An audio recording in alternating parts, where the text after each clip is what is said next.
বাস্তবে জীবিত হলে ওয়ারিশ সনদপত্রের কাগজে মৃত। এমনই এক চাঞ্চল্যকর ঘটনার তথ্য পাওয়া গেছে বরিশাল জেলার গৌরনদী উপজেলায়। সরেজমিনে অনুসন্ধানে জানা যায়, গৌরনদী উপজেলার ১ নং খানজাপুর ইউনিয়নের ৩ নং ওয়ার্ডে মেদাকুল গ্রামে পল্লী চিকিৎসক ৬৫ বছর বয়সী বাবুরাম শীল ওরফে দুলালকে ওয়ারিশ সনদপত্রের কাগজে মৃত দেখান ২০২৩ সালের ১১ ডিসেম্বর খানজাপুর ইউনিয়নের চেয়ারম্যান ও ৩ নং ওয়ার্ডের মেম্বার। ওয়ারিশ সনদে যাকে মৃত দেখানো হয়েছে তিনি মেদাকুল গ্রামের শৈলেন্দ্রনাথ শীলের বড় ছেলে, এমনটাই জানান সাংবাদিকদের প্রশ্নের জবাবে বাবুরাম শীল ওরফে দুলাল। তিনি বলেন, আমি এখনো বেঁচে আছি, মরি নাই।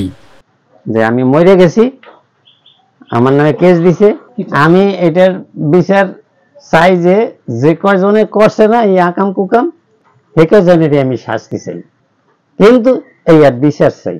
এখনো কয় সেদিনকা গেছি জায়গার লিগে যে আমার এই জায়গা ঢুক দেওয়া, কাকি তুই কিসের জায়গা, তোর কিসের জায়গা ঢুক। তবে বাবুরাম শীল যে মারা যায়নি তা জানা গেল তার বাবা শৈলেন্দ্রনাথ শীল ও গর্ভধারিণী মা বেলারানী শীলের সাথে কথা বলে। তারা আরো জানান যে তাদের ৫ জন ছেলে ও ১ কন্যা সন্তান রয়েছে। এখন পর্যন্ত তাদের কোনো ছেলে মারা যায়নি। কোনো ছেলে আছে যে মারা গেছে? না, আমার ছেলে মারা যায়নি। বড় পোলার নাম দুলে, মাঝে পোলার নাম অশোক, দীপক, এরপর তাপস, এরপর পিন্টু। এটা করছে কে আমরা জানি না, এটা করছে আমি তা তো কইতে পারি না।